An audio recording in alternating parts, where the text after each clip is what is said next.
Bien, bonsoir à tous. Donc c'est un vrai plaisir de vous voir nombreux dans cet amphithéâtre qui sera la conférence de clôture de Shannon au sein de l'IHP.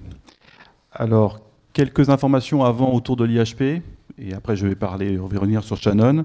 Juste pour vous indiquer qu'en ce moment, il y a une exposition qui s'appelle Estétopie, qui a lieu à la bibliothèque de l'IHP jusqu'en juillet.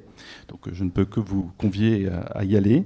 Et il y a toujours le cycle au Ciné-Club du Grand Action, au cinéma du Grand Action, et qui est cette année autour des univers convergents. Et la prochaine séance a lieu le 28 mars. Voilà. Autour de Shannon, il y a aussi une exposition qui a été prolongée et qui se clôturera donc au Musée des Arts et Métiers le 23 avril.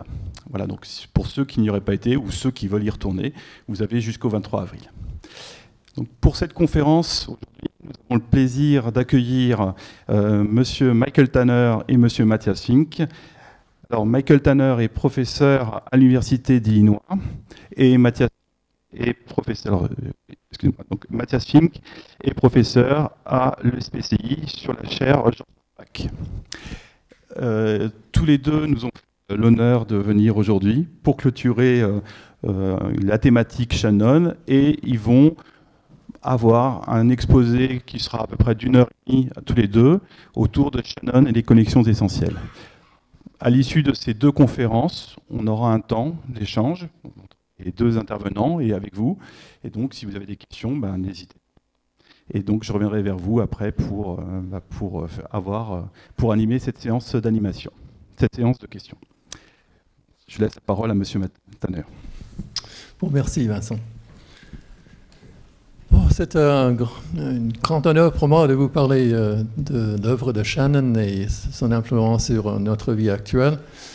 Je suis californien de base. J'ai passé presque toute ma vie dans la région qu'on appelle maintenant Silicon Valley. Et donc j'ai étudié à Stanford, où j'ai fait la connaissance de plusieurs de nos auditeurs il y a très longtemps. Je vais vous offrir d'emblée mes excuses. J'ai toujours étudié la théorie de l'information en anglais.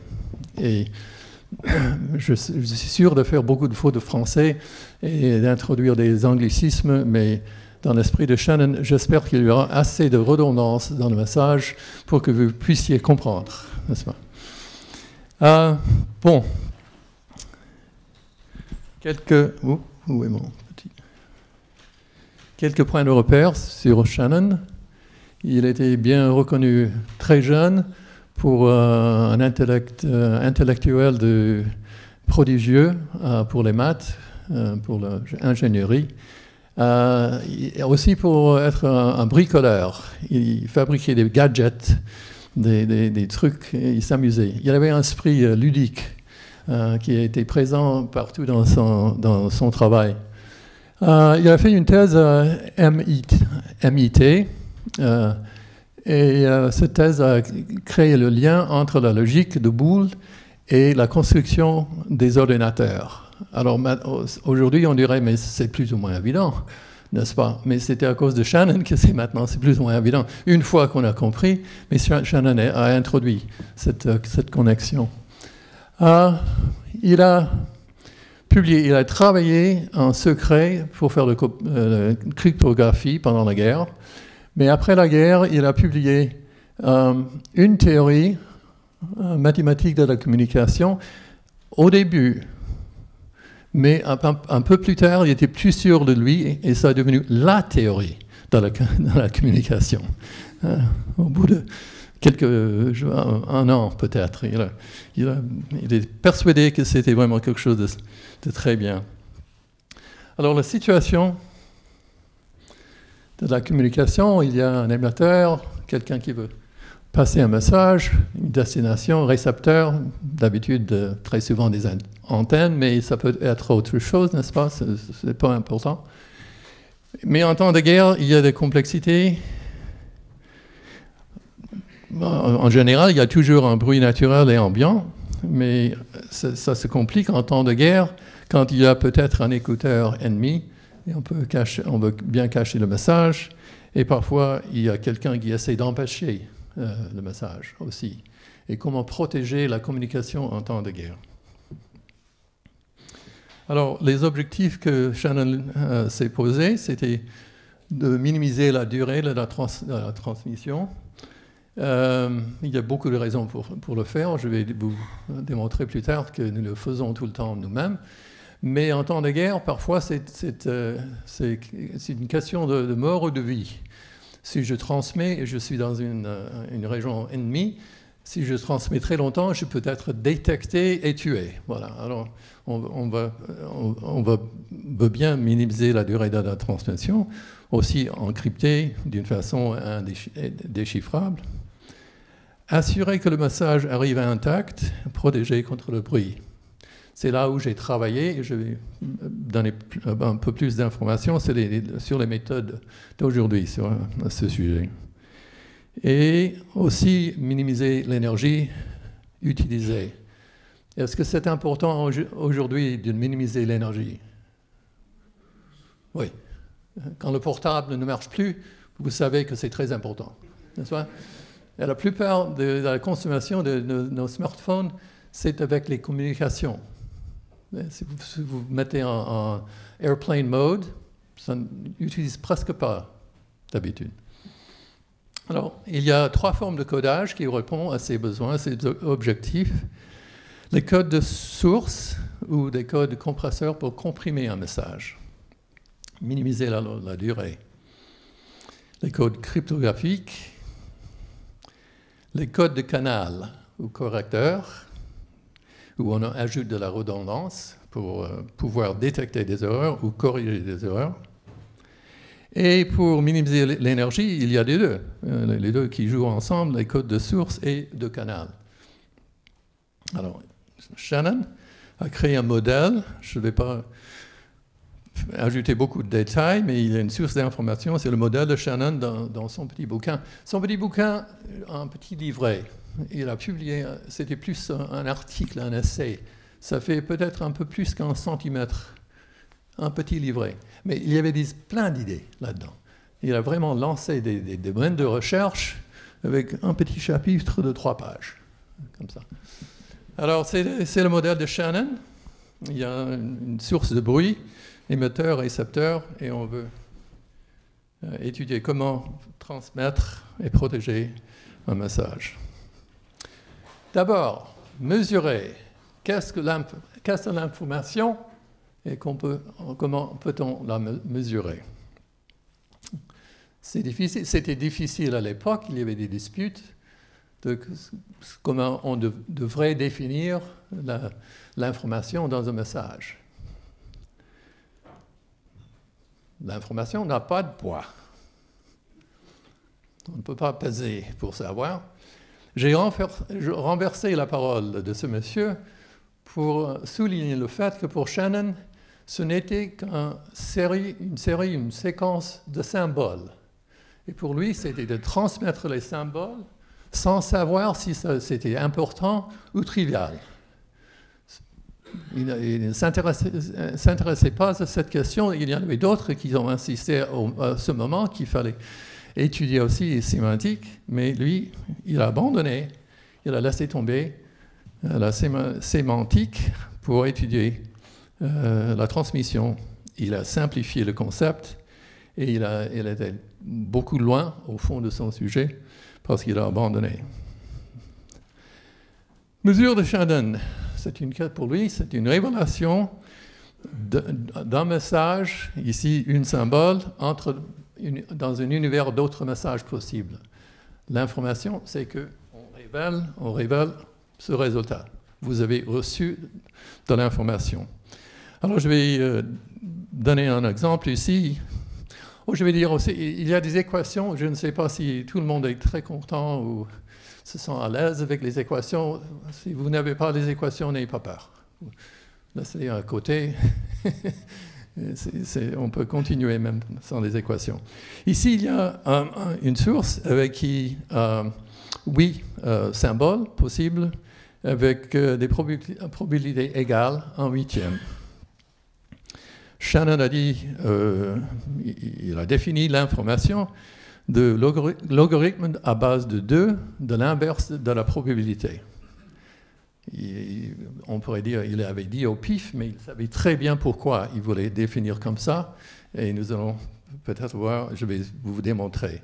Alors pour chacun de ces messages, pour chacune de ces symboles, l'information, le logarithme à base de 2, de 8 et 3, c'est-à-dire 2 multiplié par 2, multiplié par 2, 3 fois, ça donne 8. Alors c'est 3 bits Shannon. Et l'information binaire moyenne, l'entropie, c'est employé ce terme, c'est l'information moyenne, pondérée avec les probabilités. Alors ça, c'est l'expression pour l'entropie de Shannon. Et on peut faire, ici, c'est très facile, parce que tous les événements, tous les messages ont les mêmes probabilités. L'information est toujours 3 bits, ici avec i de x, et le moyen, c'est 3. Alors, c'est facile. Je vais aussi insister qu'un bit de Shannon n'est pas un bit que vous avez dans la poche. J'ai beaucoup de bits dans ma poche qui ne sont pas des bits de Shannon. La mesure de Shannon, c'est un jet d'une pièce en l'air, laissez tomber, pile ou face, 50%. La révélation vous donne un bit de Shannon. Mais si la pièce avait 2 faces, et vous le saviez, ça ne donne rien. C'est toujours 0, vous le saviez, il n'y a pas d'information, n'est-ce pas? Alors pour Shannon, un bit de Shannon, c'est une pièce 50-50.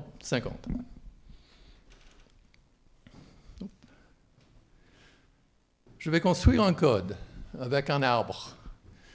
Et c'est pour comprendre un peu plus tard que j'utilise ça.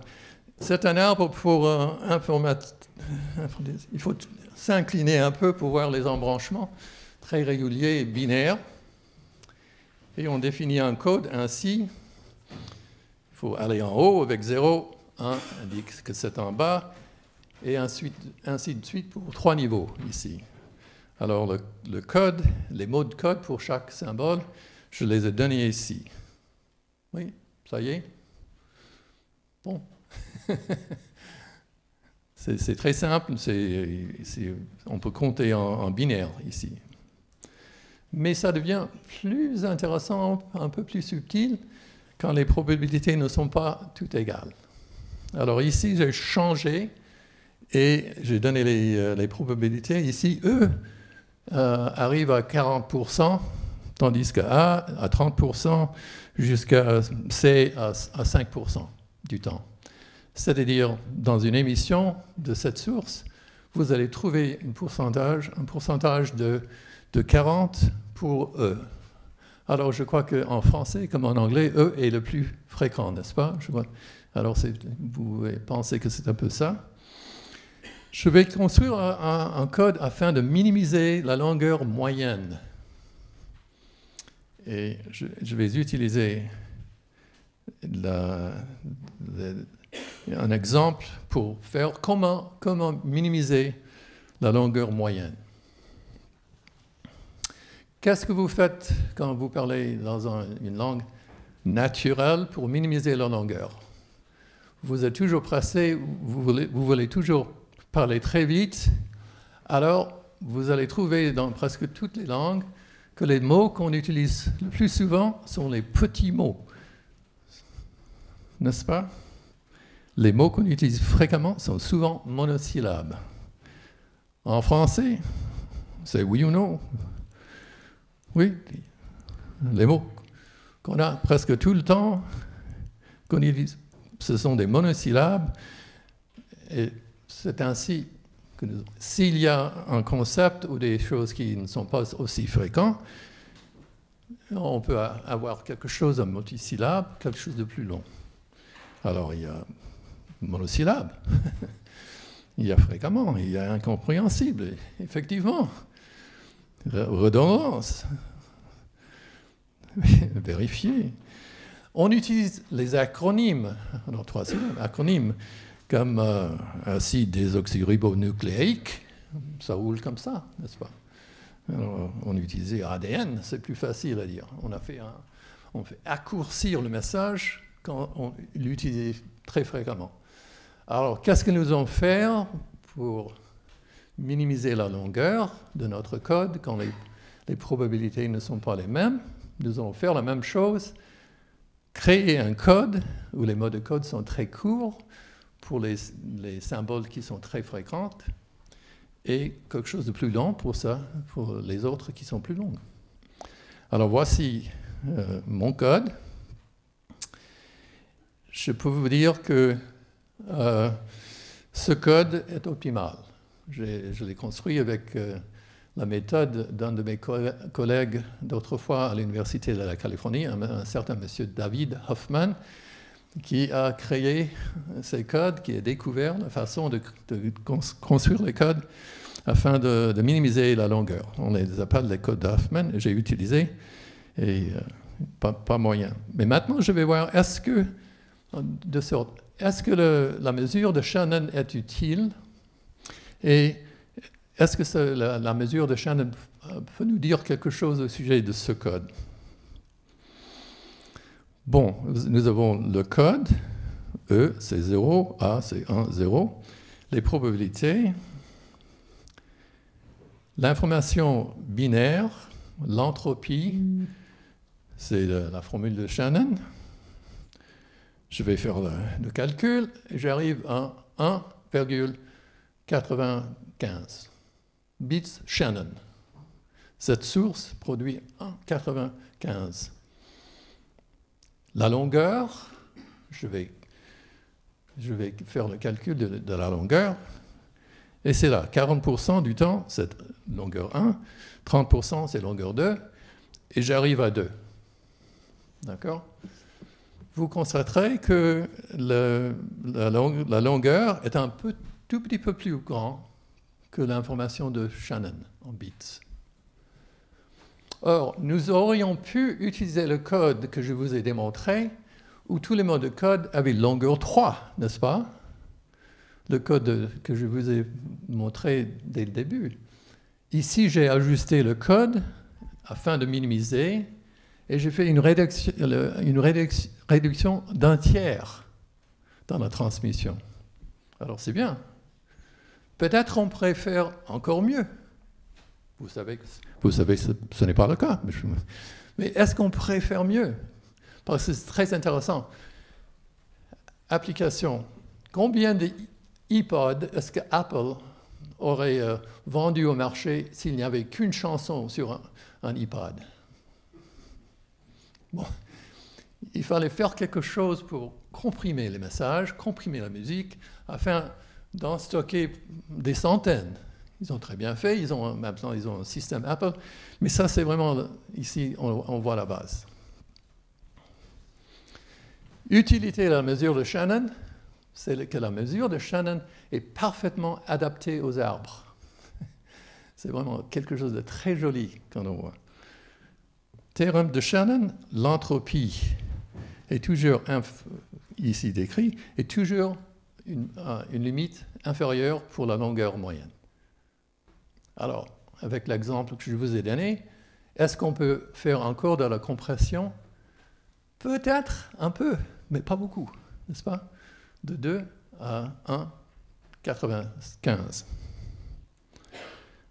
C'était les bits de Shannon, longueur du premier code, nous avons fait beaucoup de progrès. Shannon a démontré une façon de comprimer jusqu'à sa limite pour les sources de ce genre. On peut s'approcher de l'entropie, mais il faut un code très long. Alors, dans nos systèmes, il y a eu beaucoup de travail pour faciliter, pour faire des choses qui peuvent marcher très facilement pour faire les compressions. Et vous en connaissez dans les JPEG, comment ça se dit en français, JPEG, et MP3, tout ça, c'est une façon de compresser. Ici, je parle de compression sans perte, sans distorsion, sans perte d'information du tout. On peut faire mieux si on laisse quelques distorsions s'introduire. On peut comprimer encore un peu. Et des disques compacts MP3, par exemple, compriment beaucoup, mais ce n'est pas la même chose que la vraie musique. Donc, Shannon a prouvé qu'il y avait une limite inférieure pour la compression, et on peut s'approcher de cette limite. Alors, c'était vraiment, on voyait clair ce que nous pouvons faire. On peut définir un code toujours avec un dictionnaire. C'est comme ça que Shannon a défini. Alors, il y a les messages possibles, les symboles et les mots de code. Et on peut les mettre en ordre différent. On peut faire des arrêts pour montrer quels sont les attachements entre les mots de code. C'est le même code. Un dictionnaire de décodeur, si je vous envoie 0, 1, 0, 1, 1, 1, 1, 0, et vous voulez décoder avec mon petit code, vous l'avez fait tout de suite, n'est-ce pas? Je vais invertir ces deux colonnes, et vous aimeriez mieux, je crois, le dictionnaire que j'ai là à droite pour décoder, parce que si je commence 0, 0, 0, c'est tout de suite E. Dès qu'il y a un 1, il faut compter combien d'un, et puis un 0, et je suis. Voilà. Alors, mais on peut faire un décodeur, encodeur avec un dictionnaire. Bon, je vais dire très rapidement que Shannon a prouvé qu'un système de cryptographie avec une clé de cryptage aussi long que le message pouvait protéger contre les espions, que c'était garanti d'être indéchiffrable. Mais de ce point de vue, il a fait beaucoup de choses pour nous donner un échafaudage, comment comprendre la cryptographie, mais ce résultat n'est pas très utile parce qu'il faut que j'envoie la clé, la clé, et c'est aussi long que le message. Alors, est-ce que c'est utile? Oui, parce qu'on peut envoyer la clé de cryptage très doucement, 2 mois avant, et au moment, quand il faut, on peut l'envoyer par électronique et utiliser ce code. Mais pour nos exploits de l'Internet, ce n'est pas très utile. Le canal avec bruit, Shannon a donné quelque chose qui était très étonnant à cette époque. Il a démontré, avec un argument très astucieux, que selon le caractère, les probabilités de bruit, qu'on pouvait faire l'analyse du canal et définir une capacité, un taux de transmission de bits par ce canal. Même s'il y avait du bruit, on pouvait protéger le message contre ce bruit et avoir une probabilité infime d'erreur à la fin. Alors ça, c'était choquant ou très étonnant. On pensait, oui, je peux protéger mon message, mais il faut aller de plus en plus doucement, ajouter des redondants. Je peux toujours répéter, mais on diminue le taux de transmission. Tandis que Shannon a indiqué qu'il y a un taux de transmission avec des codes qu'il faut construire. On peut protéger, choisir la probabilité d'erreur et encoder, ça va aller. Bon. Et si on essaie de dépasser cette capacité, il y aura toujours un problème de fiabilité. Il y aura toujours une probabilité non zéro d'erreur. Il nous tente, avec ça, il existe un code qui nous permet de transmettre à ce taux, et en même temps, il nous frustre, parce qu'il n'a pas expliqué exactement quel code il fallait. C'est comme si je disais, il y a un trésor fabuleux à Paris. Allez-y. Il existe un code, voilà, qui produit une probabilité d'erreur. Il a employé un dictionnaire aléatoire. Et c'était un dictionnaire créé avec les probabilités du canal. On pourrait dire, bon, et si vraiment c'était le dictionnaire moyen qu'on créé avec ces probabilités du canal, le dictionnaire moyen va être suffisant pour le problème. Alors tout ce qu'il faut faire, c'est de trouver ce dictionnaire moyen et l'utiliser, n'est-ce pas, pour avoir le résultat de Shannon. Mais ce n'était pendant les années 40 et 50, c'était qu'un rêve, parce que les dictionnaires sont très grands. Je vais vous expliquer. Qu'est-ce qui nous a sauvés, qui nous permettra de faire ça? C'est la technologie de l'informatique, le transistor, qui a été inventé en 1947 avec Bardeen, Brayton et Shockley à Bell Labs, le laboratoire de Bell. Et nous avons fait des progrès énormes dans la technologie de semi-conducteurs et les transistors. En 1962, je travaillais chez Fairchild Semiconductor, en Californie, pas loin de Palo Alto et de Stanford. Je mesurais les courants sur un circuit qui avait 6 transistors à l'époque. Et en ce moment, un transistor venait dans une petite boîte métallique à peu près aussi grand que le petit bout de mon petit doigt. Hein?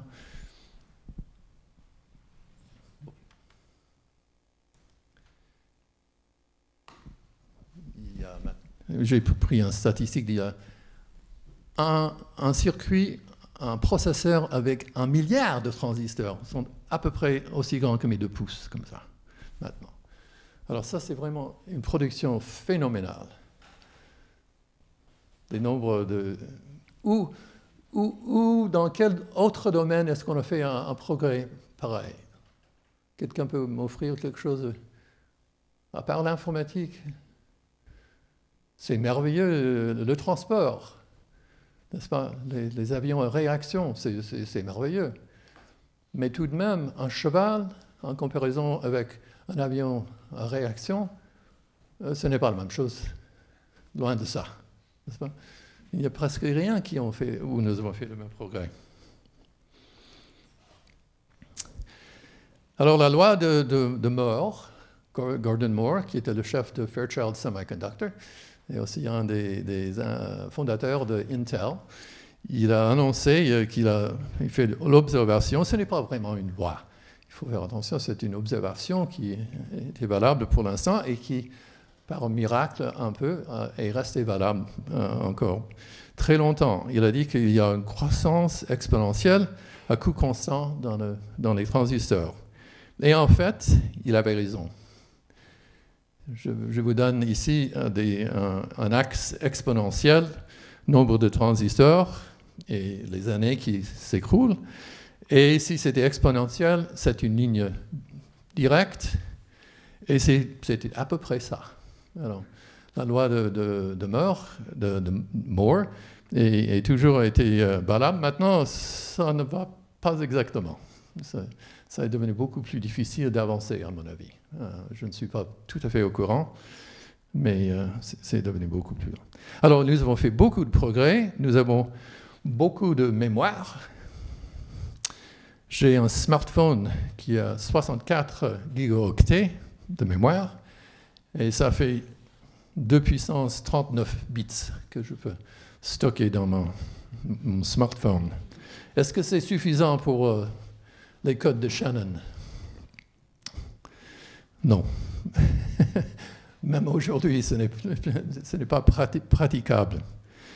Un code de Shannon que nous utilisons maintenant a peut-être 5000 bits comme entrée, information. On ajoute 5000 bits redondants. L'encodeur n'a pas 2 puissance 39, mais 2 puissance 5000. Alors, la quantité que nous pouvons stocker pour ce dictionnaire, c'est infime. Et c'est encore pire pour le décodeur. La complexité dépasse encore nos moyens. Il faut des algorithmes puissants pour calculer un mot de code et estimer le vrai message en fonction du mot reçu. Alors ça, c'était une étude de 45 ans et plus. Il y avait beaucoup de code. qui ont été créés. Je ne peux pas les décrire tous. Je vais dire, puisque je suis à Paris, à l'Institut, que beaucoup de ces codes étaient basés sur des maths français, sur les corps gallois, nommés pour Évariste Galois, qui avait créé des systèmes de mathématiques avec un nombre fini de chiffres.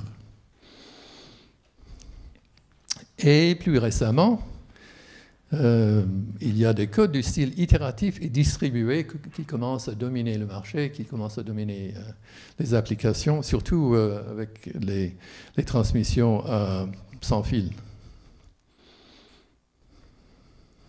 Ah oui, je vais utiliser LDPC, c'est une sorte de code que je vais vous montrer un exemple. C'est un code à vérification de parité de faible densité. Alors, je vais vous montrer ce que ça veut dire un peu plus tard. Il y avait aussi, moi j'ai travaillé pendant les années 70 et 80, des algorithmes, des codes à base de graphes avec des échanges de messages qui étaient des probabilités, des votes, des choses. Et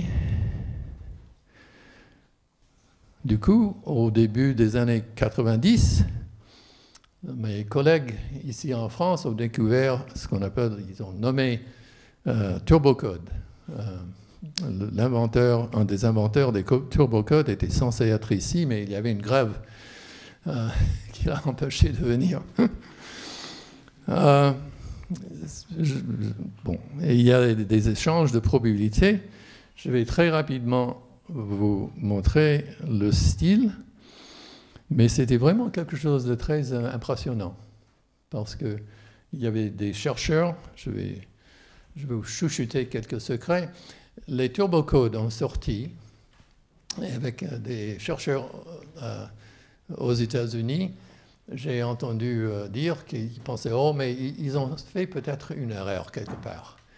Et sans doute, il y a un problème dans le système parce que avec tout le monde qui a essayé de créer des codes, sans succès, on était très sceptiques. Mais ils ont essayé de faire une expérience et, choquant, ça marche. Ça marche, les turbocodes. C'est prouvé avec des simulations, c'est grâce à la loi de Moore que les inventeurs de turbocode ont pu prouver que les systèmes marchaient. Parce qu'il fallait faire beaucoup de calculs pour faire une démonstration au niveau de codage. Mais ils l'ont fait. Ils avaient le matériel, ils avaient les moyens, et ils ont fait quelque chose de très bien. Il y avait des codes convolutifs. Je vais juste vous donner quelques petites idées de comment ça fonctionne. Il y a un code convolutif où il y a des informations qui entrent. Ça, le passé est à gauche, l'avenir à droite, et dans le système, on fait entrer un bit, et le codeur émet un bit redondant, une autre information, et avec un calcul ici au centre, on en met encore. Les bits redondants dépendent des précédents. Avec un petit bout de chemin, ça dépend des précédents. Et les codes convolutifs ont été très bien étudiés pendant des années et des années. Et nos collègues à Brest ont utilisé 2 codes convolutifs et ont connecté avec ces connexions essentielles qui faisait de sorte que c'était un mélange des 2 codes qui permettait, s'il y avait un problème de décodage, si on ne pouvait pas arriver à décoder ici, il était possible qu'on pouvait décoder ce bit-ci, mais par ailleurs. Et avec plusieurs échanges, ils ont pu faire un code très puissant. Alors, je sais que c'est un peu difficile à comprendre, alors je vais passer un exemple que je crois que je peux vous expliquer, du style LDPC. Alors voilà, c'était en 1973 qu'ils ont publié ce résultat, et il y avait un affoulement vers ces turbocodes dans le monde entier en ce moment pour voir comment est-ce que ça peut marcher. Et heureusement, ils ont trouvé que c'était important de comprendre le graphe, un graphe qui est en dessous, et c'était mon travail que j'utilisais des graphes. Alors c'était pour moi quelque chose de très fortuné que j'avais des collègues en France. Bon, je vais vous montrer, je crois que oui, ça va. Je vais vous montrer un code qui encode 5 bits d'information, ici en rouge. C'est le même que vous avez sur le site de la rencontre, qui ajoute 10 bits redondants et avec 15 nœuds de parité encode et décode le message. Il y a des arêtes qui attachent les bits, les nœuds de parité, vérification de parité ici, et les arêtes, s'il y a un attachement, la règle de parité est que il faut que parmi les 3 entrées à chaque nœud de parité, il faut que le nombre de non-zéros soit pair. Alors 0, 0, 0, c'est admis, 0, 2, 1, 1, c'est admis, 1, 1, 0, c'est admis, bon, 4 sont permis. Les 4 autres qui ne sont pas sont les impairs. 3, 1, 1, 1, avec 3 1, ou un seul 1. D'accord ? C'est la règle. Pour être un mot de code, il faut que ces nœuds de parité soient satisfaits avec la parité des bits qui sont attachés.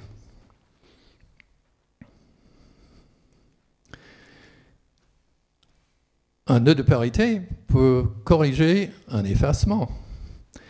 Si, par exemple, ici, il y a un bit, nous avons transmis un 1 et un 0, mais il y avait un bit qui était perdu.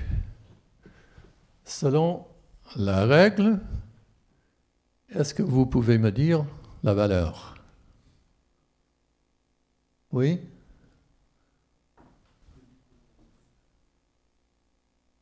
Oui? Il faut que ce soit 1. Parce qu'il faut que les non-zéros soient pairs. Alors je sais que c'est un 1 qui était là. Si les autres sont bien reçus, je sais que c'était un 1, parce que c'était dans le code, et il faut que le nombre soit pair. On peut penser qu'il y a un processeur, ce nœud de parité, on envoie les valeurs, et le nœud de parité peut faire le calcul de la valeur qui manque. De la même manière, on peut aussi faire des probabilités. S'il y a un bit reçu avec une certaine probabilité d'être 1, un autre avec une autre probabilité d'être 0, un processeur peut prendre les 3 valeurs et d'après les autres, envoyer des messages disant, par exemple, s'il y a 1 sur, là-haut, 0 sur, le nœud de parité dit à ce bit-ci, vous êtes certainement 1 et très sûr. Tandis que ce qui était reçu était 0, mais assez faible. Alors, les nœuds de parité peuvent affirmer ou contrarier une valeur selon la certitude de chaque valeur reçue. Et c'est voilà, l'erreur qui était en bas. Bon, alors avec ça, je vais très rapidement vous démontrer comment on peut encoder. Ici, j'ai mis les valeurs des bits d'information et avec cette règle de parité, les 2 valeurs sont envoyées ici. C'était donné, vous pouvez choisir à volonté les valeurs au nœud de bits rouge. J'ai choisi ici 1 et 0, et les nœuds envoient une valeur à ce parité qui peut déduire que là, c'est un 1. C'est un 1 parce qu'il y a 1, 1, 0 et c'est pair. Voilà. Mais on aurait pu faire la même chose avec les 4 autres en même temps. Simultanément, on pourrait faire le calcul des autres bits tout à la fois. Et voilà, j'ai rempli les 5 bits. Et je fais encore une fois. Et j'ai tout résolu. C'est comme ça. C'est un peu comme les poumons. Et c'est fini. Voilà. Alors pour le décodage, c'est un peu la même chose s'il y a des valeurs qui sont reçues, des processeurs au nœud de parité, ils reçoivent des valeurs, envoient des valeurs estimées aux autres bits tout autour, et ça fait comme pour chaque bit, partout dans cet arbre, partout dans ce graphe, c'est comme il y a un système de votage avec un arbre. Et là, en bas, nous avons là 1, 1, envoyé ici, et ce nœud de parité va dire oui, j'affirme que c'est 0 là. Et la valeur reçue, c'était 0. Ici, c'est affirmé qu'il y a un 0. Bon, c'est très sûr que ça, c'est 0. La même chose partout ici, dans le graphe. Ils envoient des valeurs, ils affirment ou ils contrarient la valeur qui était reçue. Il y a un système de votage, ça passe les informations dans cet arbre, et ça arrive au sommet. Et ici, il y avait une erreur au sommet. Et il arrive 3 votes très sûrs qu'il y avait une erreur. Bon, voilà, c'est comme ça. C'est un algorithme distribué, des calculs parallèles, et ultra rapide. Et ce sont les mécanismes que vous avez dans vos transmissions Wi-Fi, dans les smartphones d'aujourd'hui. C'est de ce genre, pas exactement ce code, c'est un petit exemple, mais c'est de ce style. Alors, avec ces algorithmes, maintenant on peut décoder des codes très très longs, de 100 000 bits par exemple. Et ce serait impossible avec un dictionnaire. Ce n'est pas possible, mais avec ces algorithmes distribués, on peut le faire à un taux de calcul très très rapide. Et nous avons des codes qui protègent une transmission numérique comme prévu par Shannon. Et ces circuits sont omniprésents dans presque toutes nos communications. Mon ami a dit, moi je travaillais sur les autres protocoles, et il n'y avait peut-être pas de correction d'erreur, mais c'était dans le protocole. Maintenant c'est tout. Comme très souvent je dis à mes interlocuteurs, vous utilisez le code de Shannon tous les jours sans le savoir, et vous êtes très content de ne pas savoir. Bon, je vais passer très rapidement à l'information dans un signal continu pour mettre un peu le début. Combien de bits y a-t-il dans combien de bits de Shannon est-ce qu'il y a dans un signal continu? Effectivement, il y a un nombre infini si on a une précision absolue et sans bruit. Mais ça n'existe jamais. Il y a toujours du bruit, il n'y a jamais une précision absolue. Alors, il faut faire autre chose, il faut comprendre autrement. Je vais vous donner 2 graphes qui peut être une pression acoustique, un son qui perd, c'est un graphe de la pression, ou peut-être un voltage électrique. Le premier, c'est ça. Et le deuxième, c'est ça. Lequel de ces deux requiert le plus de bits pour les décrire, à votre avis? Sans doute celui d'où, n'est-ce pas? C'est plus intéressant, c'est plus varié, plus de modulation, et c'est plus difficile à décrire. Alors, comment décrire? C'est l'échantillonnage, c'est la méthode qu'utilisent les disques compacts. j'ai ces deux signaux. Je vais imposer une grille temporelle, un taux d'échantillonnage, et à chaque instant marqué par la grille, je vais prendre un numéro, une valeur, je vais capter une valeur, je vais numériser cette valeur, je vais le mettre en bits et je vais transmettre. De sorte qu'à l'autre bout, si je veux vous décrire, je pourrais vous envoyer une série de valeurs, la valeur en rouge, en numérique. Et c'est à vous de reconstruire le signal. Je pourrais faire la même chose là en bas, avec le même taux d'échantillonnage. Et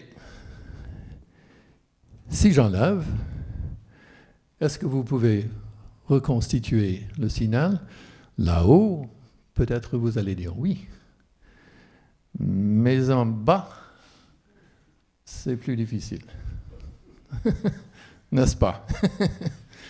Alors, qu'est-ce qui se passe ici? C'est la rapidité de modulation qui compte, les fréquences qui comptent. Oh, qu'est-ce qui s'est passé? Ah, il y a une erreur. Pardon. Quelle voix de l'opéra a plus d'aria? Soprano ou basse? Ah, soprano. Combien de fois est-ce qu'une voix basse, un homme a le droit de chanter un aria? Pas très souvent, il y en a. On dit pourquoi? C'est parce que toujours l'héroïne est une belle dame. Mais il y a autre chose, c'est le raisonnement de Shannon. Je vais parler de la bande passante d'un signal, et le soprano continue de Do central à peu près 2 octaves, grosso modo. Alors que la voix basse fait 2 octaves en dessous. Mais il faut comprendre, les octaves, c'est un facteur de 2. Un facteur de 2. Mais là, quand je l'étale comme ça sur cet axe, vous voyez que le soprano a beaucoup plus grande gamme de fréquences pour chanter. 5 fois à peu près. Alors je saute les détails, il y a des harmoniques, ce n'est pas vraiment, c'est la bande passante pour le ton principal. Mais je crois que le raisonnement, c'est valable. Le soprano a à peu près 5 fois la capacité de moduler la voix, de faire des ornements musicaux, et voilà, c'est plus intéressant. C'est pour ça que je chante au ténor.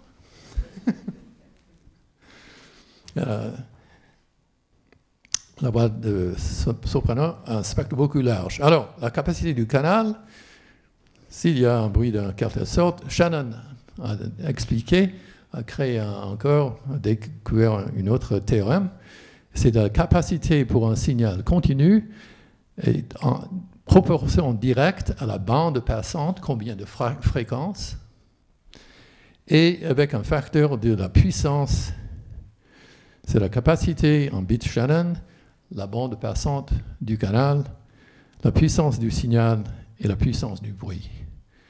Et s'il y a très peu de bruit, le logarithme va très haut. Si la bande passante est plus haut et plus grande, on peut transmettre plus. Alors je dis que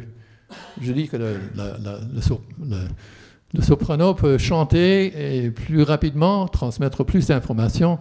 La voix humaine ne peut jamais atteindre le niveau de Shannon. Ce n'est pas possible. Mais tout de même, je crois que c'est un peu à cause de ça. Alors, je vous ai dit déjà, les codes de compression se trouvent partout. Il y a aussi les idées de Shannon dans la cryptographie que nous utilisons tous les jours, et les codes correcteurs d'erreur qui sont très importants. Par exemple, l'exploration de l'espace profond, c'est grâce au codage qu'on a eu des images du Jupiter, avec Galileo aussi, je ne me rappelle plus. Un peu partout. Et tout ça se trouve dans un smartphone. Si vous avez un smartphone, vous avez tout ceci, en quelque sorte. là dans vos poches. Alors, je vais terminer en citant cet auteur, Arthur Clarke, L'Odyssée dans l'espace de 2001. C'est lui qui a écrit une novelle-là. Toute technologie suffisamment avancée est indiscernable de la magie. En anglais, c'est ça. Et on dirait que Claude Shannon était vraiment le magicien des codes, hein, parce qu'il a avancé une technologie d'une façon merveilleuse. Alors, merci pour votre attention et je vais maintenant donner la parole à mon collègue.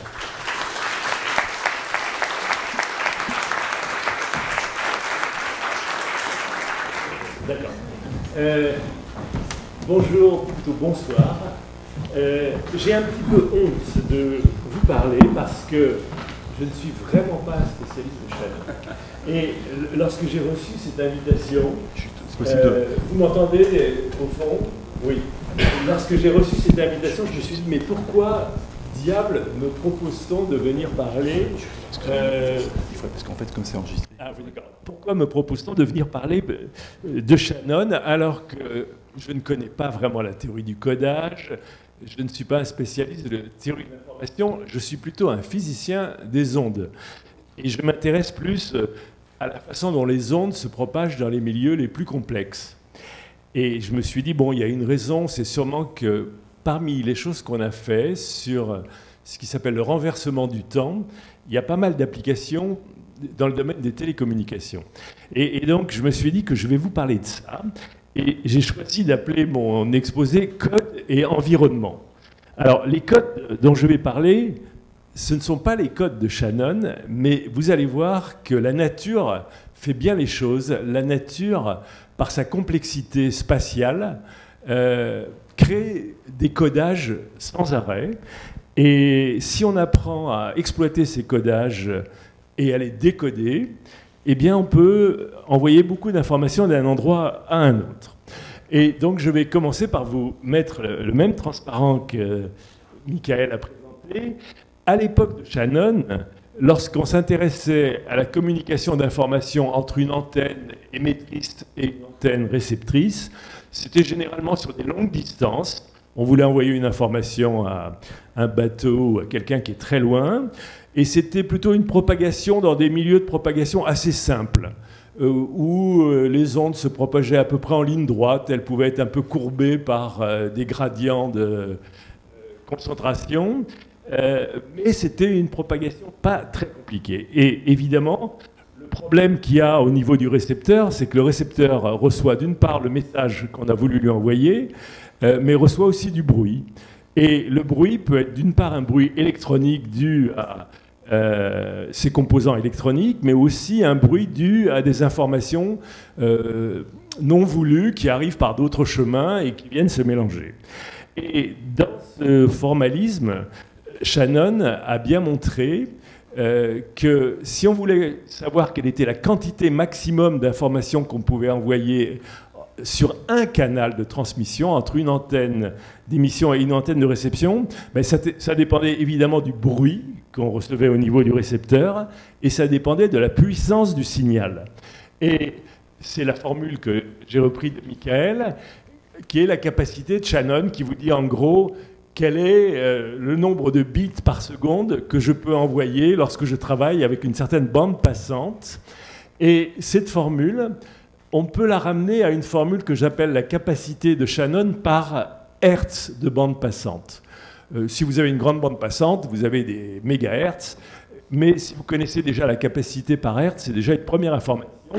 Et elle peut s'écrire de façon très simple. Cette capacité, c'est le logarithme dans la base 2 de 1 plus le rapport signal à bruit. S, qu'est-ce que c'est? C'est la puissance du signal qui arrive sur votre antenne, et N, c'est le bruit sur l'antenne. Et donc, quelque part, si vous voulez augmenter la capacité par hertz, qu'est-ce qu'il faut faire? Une des façons, c'est augmenter la puissance du signal. Mais quand vous augmentez la puissance du signal, c'est très bien, vous augmentez S, mais malheureusement, comme il y a un logarithme, vous augmentez le nombre de bits, mais pas de façon très efficace. Vous passez par le biais du logarithme qui fait que si vous doublez la puissance, triplez la puissance, vous avez un peu plus de bits, mais pas beaucoup plus. Donc ça, c'est l'état de l'art à la Shannon. Maintenant, aujourd'hui, vous avez tous vos smartphones, vous avez tous du Wi-Fi chez vous, et aujourd'hui, on ne se balade plus du tout dans des environnements simples, comme on se baladait dans les environnements à l'époque de la guerre. On se balade dans des environnements compliqués, qui sont des environnements urbains, ou des environnements au sein d'une pièce, comme cette pièce. Et là, les choses se compliquent parce que les ondes, au lieu d'avancer en gros en ligne droite, se mettent à ricocher entre tous les bâtiments.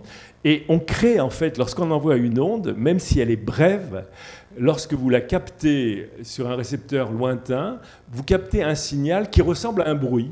Parce que l'onde cogne chaque bâtiment, rebondit, et vous recevez l'interférence de tous ces signaux. Et finalement, la nature, par sa complexité dans les villes et dans les pièces, fait que, même pour un signal très simple qui est émis par un émetteur, le récepteur reçoit un code très compliqué. Regardons les choses de façon très simple d'abord. Imaginons qu'on a deux antennes, une antenne A en rouge et une antenne B en rouge qui est le récepteur. Et imaginons qu'on envoie des ondes à travers un milieu formé de plein de petits obstacles que j'ai dessinés en bleu ou en violet, là, répartis de façon aléatoire. Ces obstacles, quand une onde arrive sur chaque obstacle, l'onde est diffusée et repart un petit peu dans toutes les directions. Et d'obstacle en obstacle, on peut avoir des tas de chemins multiples qui se fabriquent.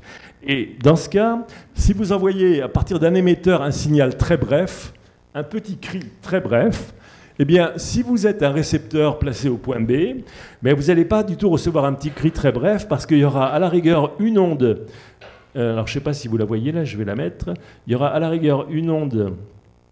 Excusez-moi, non, je me suis trompé. Pointeur laser. Il y aura une onde qui ira pratiquement en ligne droite, mais la plupart, il y aura beaucoup de petites ondes qui seront cassées en des tas de morceaux et qui suivront des chemins de plus en plus longs. Et donc, le récepteur, au lieu de recevoir un signal bref, il va recevoir un code. Ah, voilà, un code créé par la nature. J'ai envoyé un signal bref, le point B reçoit un code qui peut être très long. Et ce code, je l'appelle HAB, c'est le point A et le point B du temps. Et lorsque vous recevez ce code, il ressemble à un bruit. Si votre milieu de propagation est suffisamment aléatoire, si vous regardez ce code, vous pouvez étudier ses fonctions de corrélation, la distribution des amplitudes et tout, vous allez avoir l'impression de recevoir un bruit. Ça n'est pas un bruit au sens bruit thermique, c'est un bruit dû à la complexité des chemins qu'on a parcourus. Si le milieu n'est pas tout à fait compliqué, le code ne sera pas tout à fait aléatoire, il aura des corrélations et il sera plus compliqué. Maintenant, une autre remarque avant d'aller plus loin. Il y a un phénomène bien connu sur les ondes qui s'appelle la réciprocité spatiale, c'est-à-dire si maintenant c'est le point B qui émet un petit clic, le point A recevra exactement le même code que dans l'autre expérience. Ça marche dans les deux sens. Donc, un point émet. Le petit signal, pour moi, c'est un bit d'information, par exemple. J'envoie un bit d'information, et ce que je reçois, c'est un code très compliqué. Maintenant, qu'est-ce qu'on peut faire avec ces bruits, et comment on peut jouer avec? Alors, dans mon labo, on a d'abord travaillé dans le domaine des ultrasons et du son, pour s'amuser à manipuler un peu les ondes de type sonore et ultrasonore. Et donc, les premières expériences, on les a fait il y a longtemps avec les ultrasons.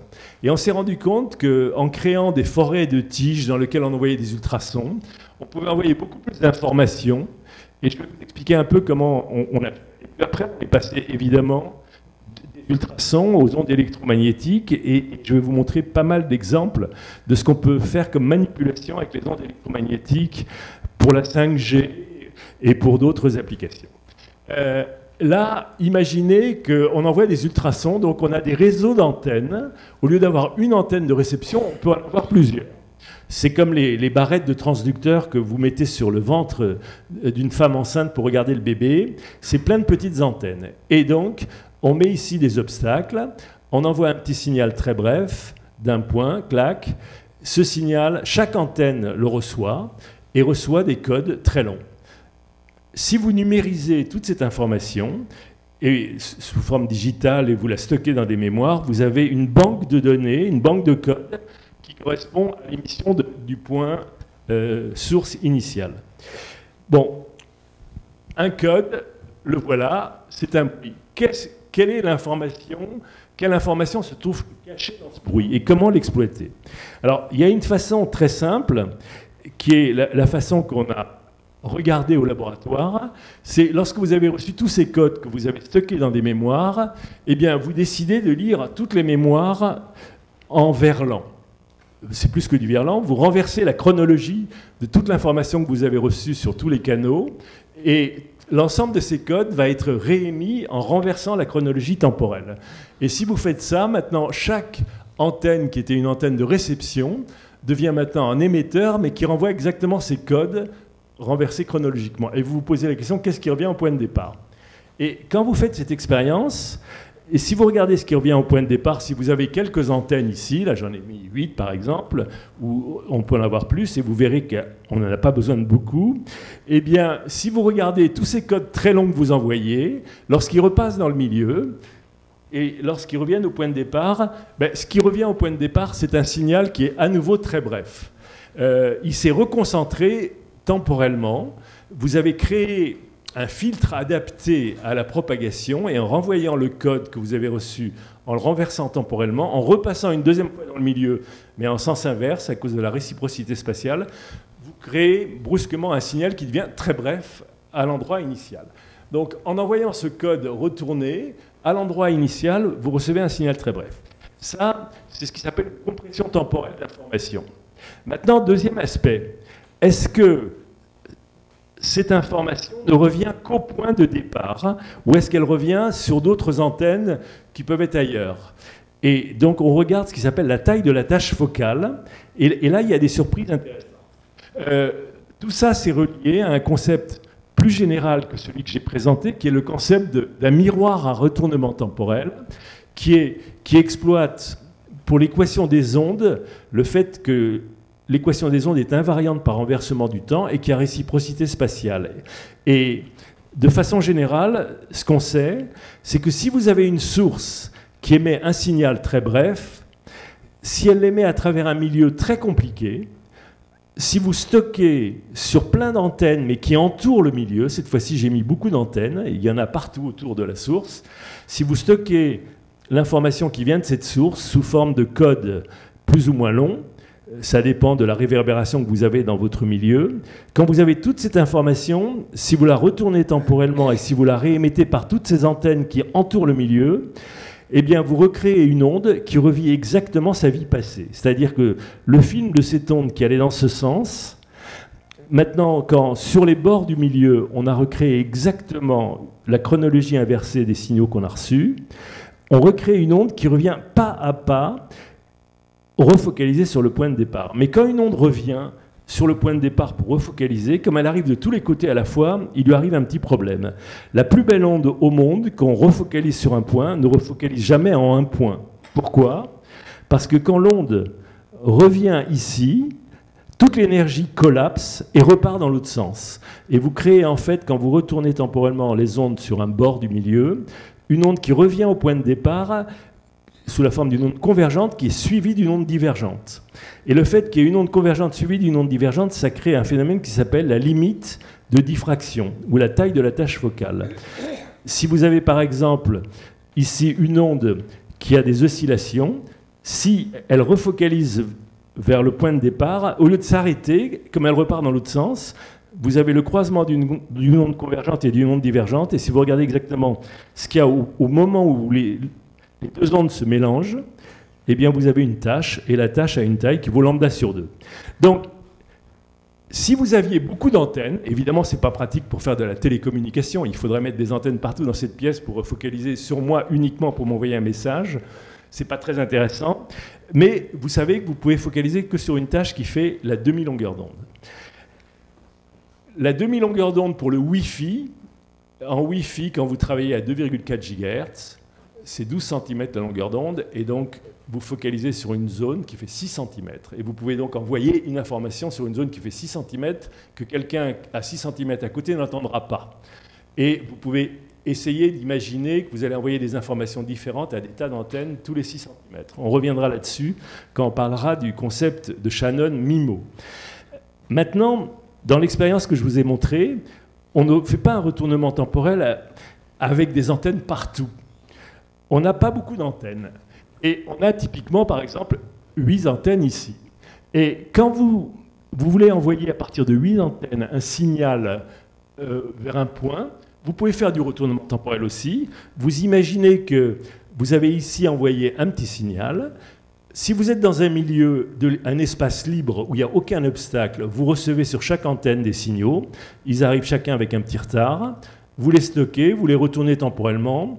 Vous avez reçu une onde convergente, une onde divergente, vous renvoyez une onde convergente et l'onde revient en marche arrière. Et quand vous regardez la taille de la tâche focale, eh bien, la tâche focale, elle est assez grande. Si par exemple vous avez une antenne qui fait 50 cm de longue, fait de 8 petites antennes, et si vous voulez focaliser sur quelqu'un qui est à 10 km, la taille de la tâche focale sur laquelle vous allez focaliser va être grande. Pourquoi? Parce que les lois de la diffraction vous disent que la taille de la tâche focale, c'est la longueur d'onde que multiplie le rapport entre la distance focale f et la taille de votre miroir ou de votre lentille, f sur d.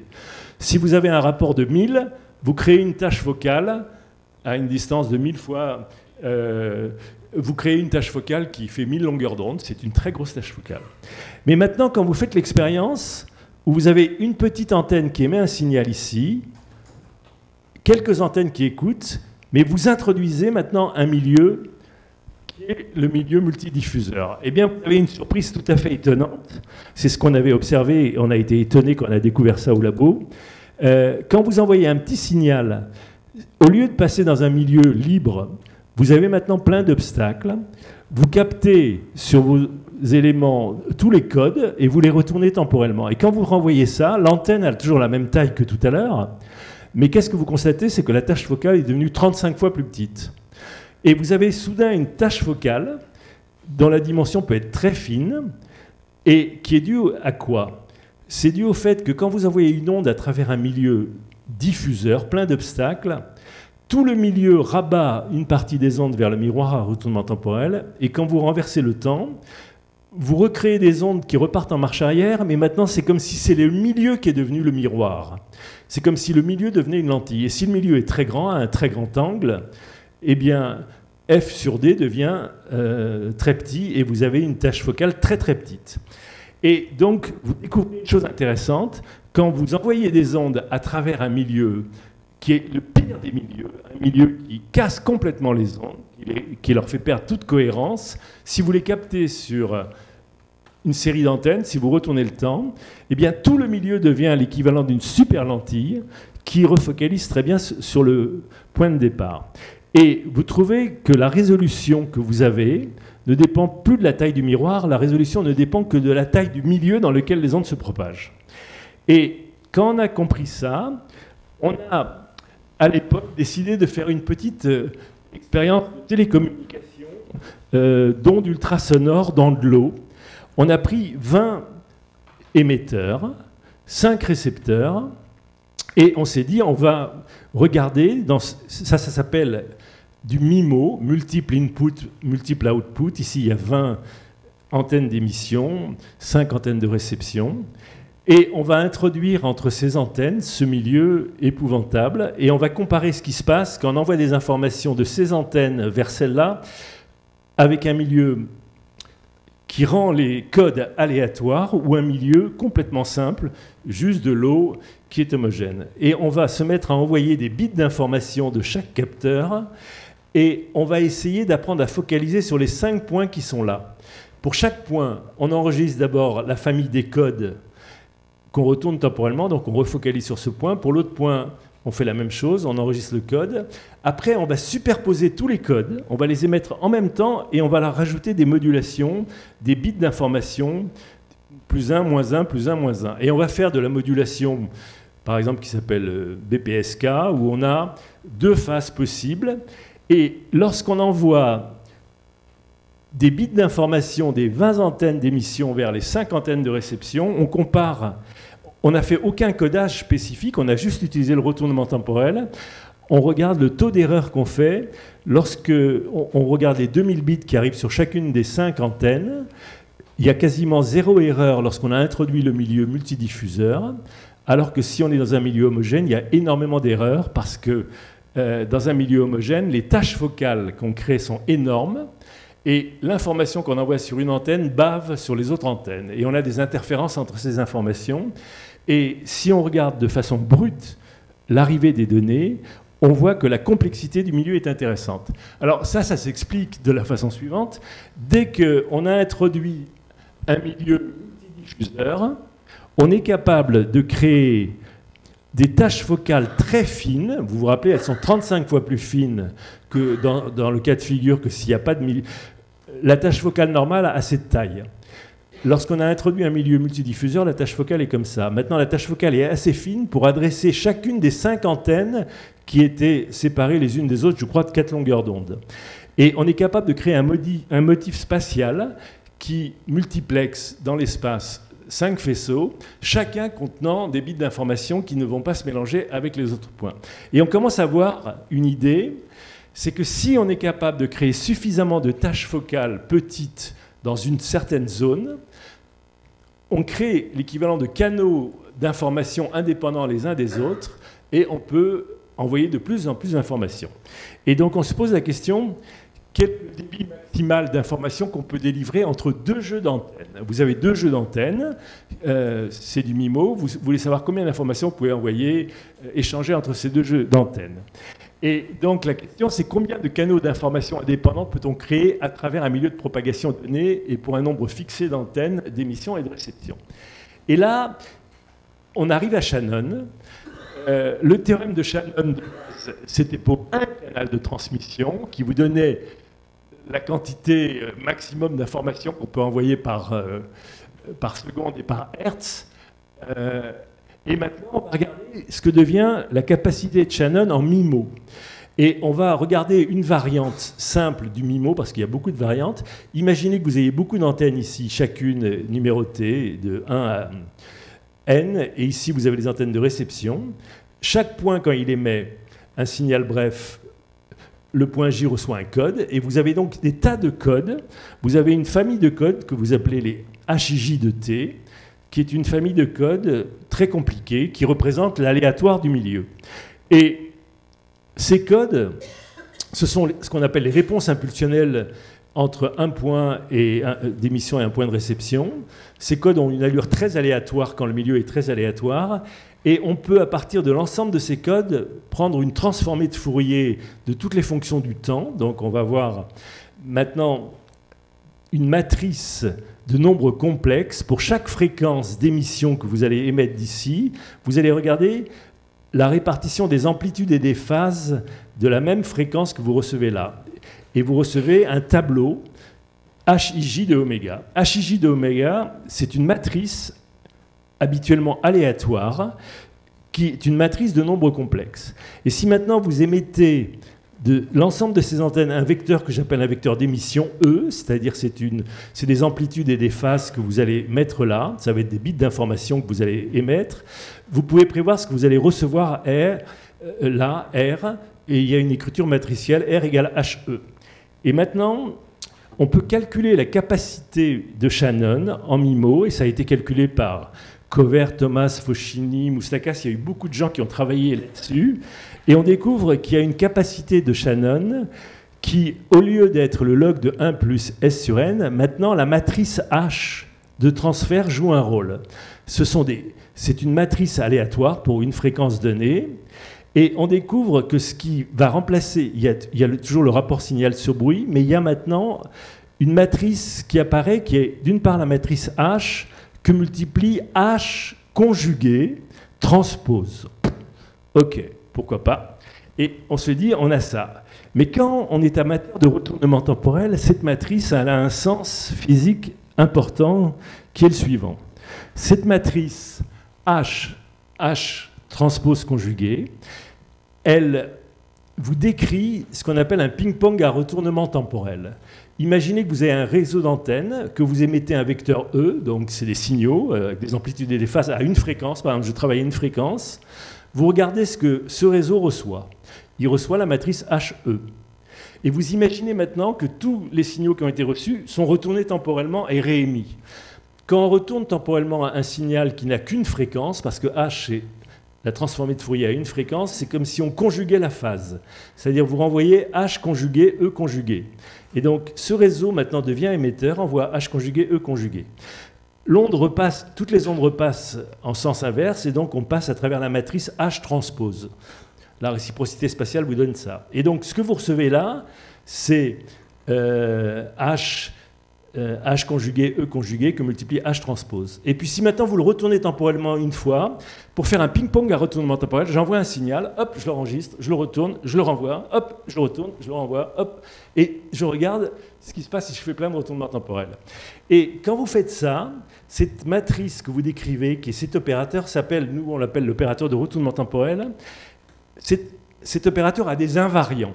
Qu'est-ce que ça veut dire, des invariants?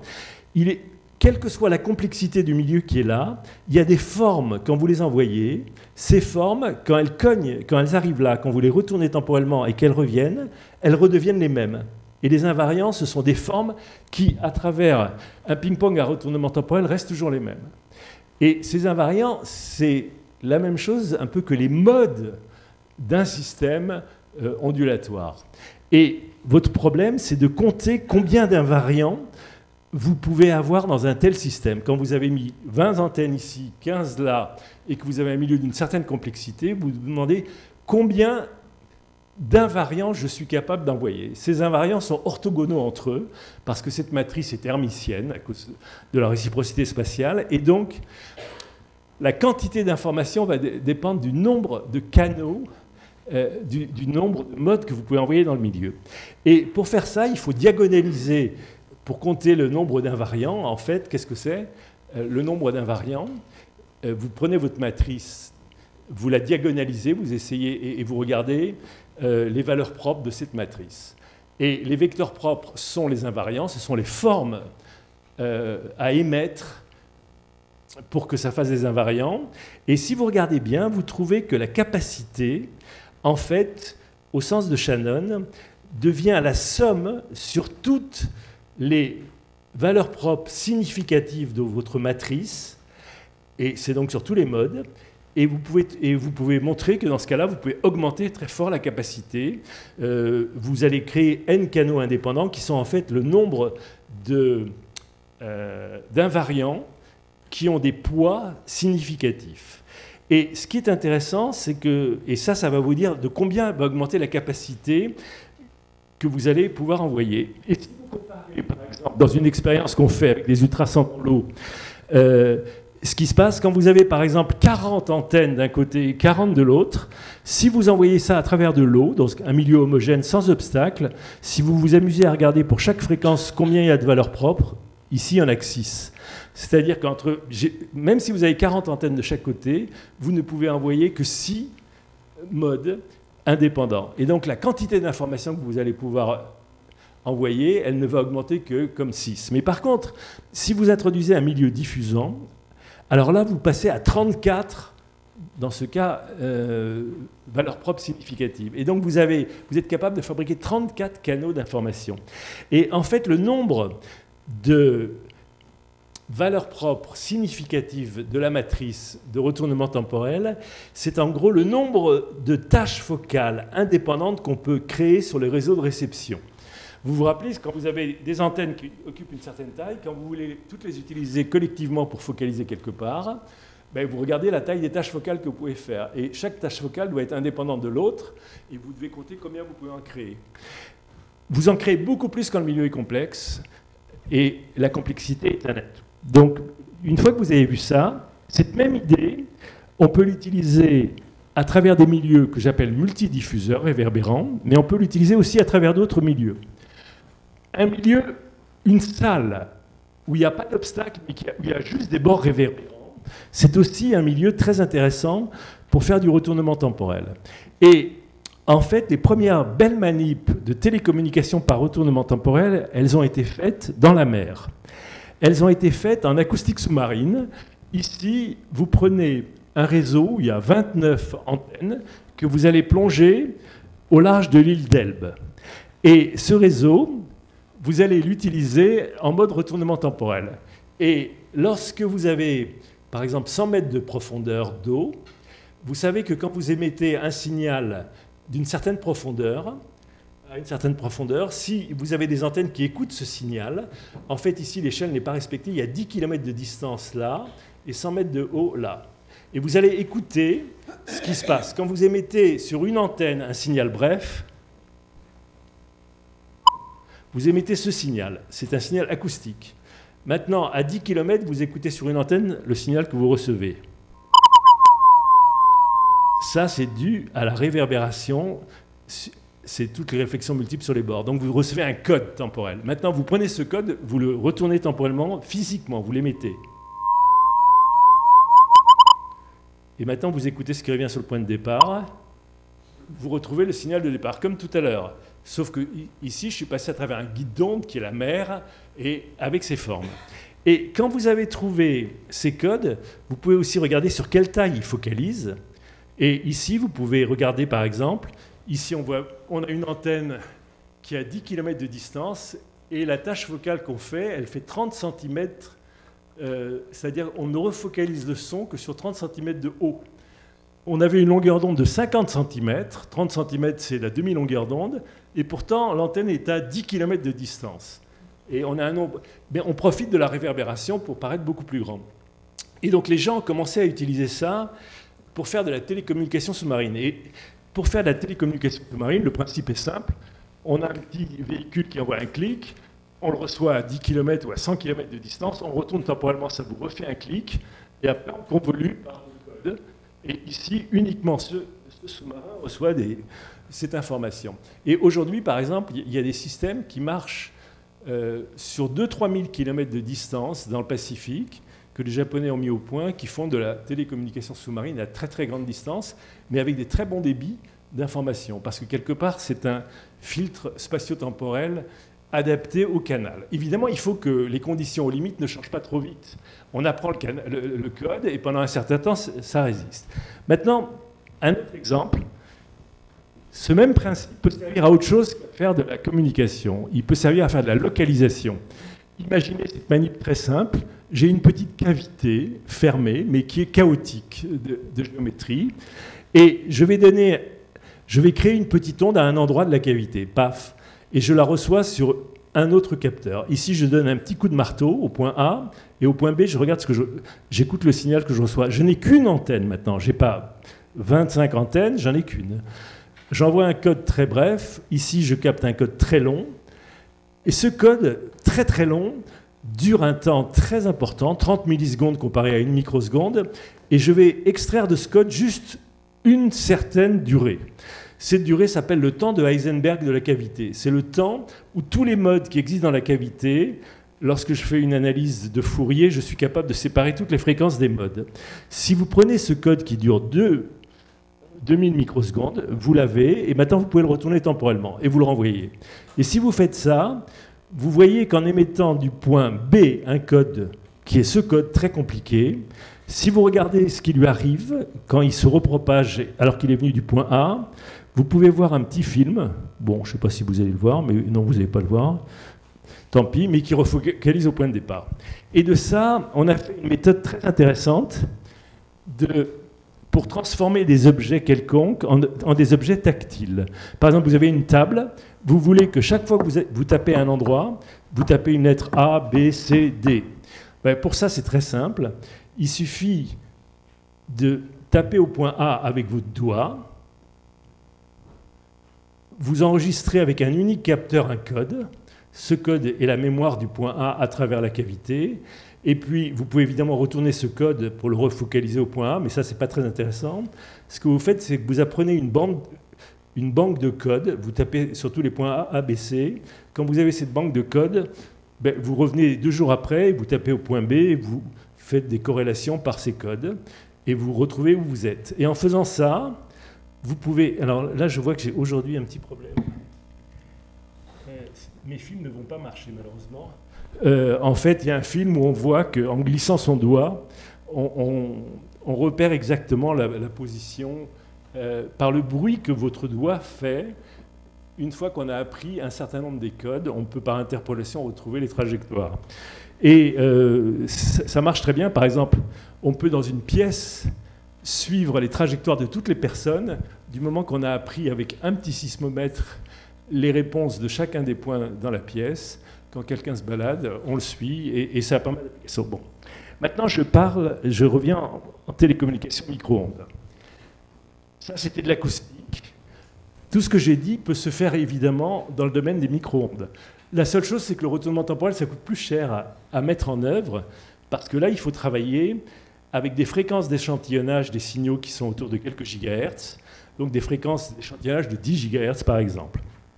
Et si on utilise des réseaux d'antennes, style Wi-Fi ou téléphonique, on peut commencer dans des pièces à tester le retournement temporel. Alors, il y a énormément d'expériences qui sont faites là-dessus, il y a beaucoup de gens qui travaillent là-dessus. En particulier, je vais vous montrer ce que les gens d'Orange font, et Huawei et beaucoup de compagnies pensent que dans la 5G, pour augmenter les débits d'information qu'on va pouvoir avoir, utiliser des émissions par retournement temporel, ce sera un plus. Et ici, vous allez voir une expérience où dans une salle, il y a 3 antennes. Donc c'est exactement comme une borne, une live box où vous avez 3 petites antennes qui sont chacune à 6 cm l'une de l'autre. Ces 3 antennes servent d'émetteurs. Et vous allez regarder sur un panneau qui mesure l'amplitude du champ électromagnétique ce qui se passe. Et ici, vous allez... Ah oui, mais là, j'ai remarqué que mes fils ne passent pas.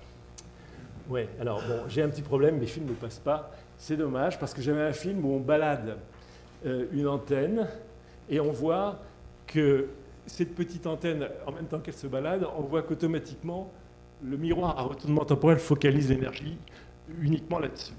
Et si on met 2 antennes, le système apprend à créer 2 faisceaux sur les 2 antennes. Il suffit qu'elles se soient identifiées. Et quand on compare à ce qu'on a habituellement, vous avez un bruit assez compliqué. Alors maintenant que j'ai dit ça, désolé, mes films ne passent pas. Autre chose. Je vous ai dit qu'on pouvait envoyer des informations toutes les demi-longueurs d'onde, qui sont des informations pratiquement indépendantes les unes des autres. Question, est-ce qu'on peut envoyer plus d'informations quand vous avez une zone d'une certaine taille, est-ce qu'on peut caser plus de tâches focales petites qui donnent des faisceaux indépendants? Et on s'est intéressé à ça en apportant un concept d'antenne microstructurée assez nouvelle. Vous vous rappelez, le milieu multidiffuseur, il est là. Qu'est-ce qui se passe si maintenant ce milieu, je le colle près des antennes? J'ai une antenne qui émet, et au lieu d'émettre dans un espace libre, je lui colle un milieu que j'ai fabriqué moi-même, et un milieu pas très grand, qui fait moins d'une longueur d'onde. Une longueur d'onde, ici, c'est 12 cm. Donc je crée autour de chaque antenne normale un milieu horrible, qui est un milieu qui ressemble à ce qu'on peut appeler un métamatériau microstructuré. Et quand je fais ça, je mets plein de petits résonateurs sub-longueur d'onde, et si le milieu est suffisamment moche, quand j'envoie un petit signal, au loin, je vais capter un code très long, parce que j'aurai là-dedans de la réverbération suffisamment, même si le milieu ne fait qu'une longueur d'onde, j'aurai des tas de chemins multiples. Et ce milieu qu'on colle là, c'est ce qu'on appelle un transformateur d'ondes évanescentes en ondes propagatives. Habituellement, quand une source émet des ondes, il y a une partie qui contient une partie des ondes qui reste près de la source, qu'on appelle les ondes évanescentes, qui contient tous les détails de la source plus petite que la longueur d'onde. Et il y a une partie qui s'en va au loin, que vous recevez. Et ce transformateur, ici, transforme les ondes évanescentes qui contiennent les détails de la source beaucoup plus petites que la longueur d'onde en des ondes propagatives, qu'un miroir à retournement temporel peut capter au loin. Et lorsqu'on fait ça, ici, par exemple, vous avez 8 petites antennes, très laides, c'est des petits monopoles, des antennes électromagnétiques tous les 4 mm, alors que vous avez une longueur d'onde de 12 cm. Vous fabriquez cette forêt de fils que vous collez au-dessus. Donc vous fabriquez des antennes très laides qui sont toutes couplées entre elles par des résonances multiples. Et donc vous créez un milieu à diffusion multiple autour de vos antennes.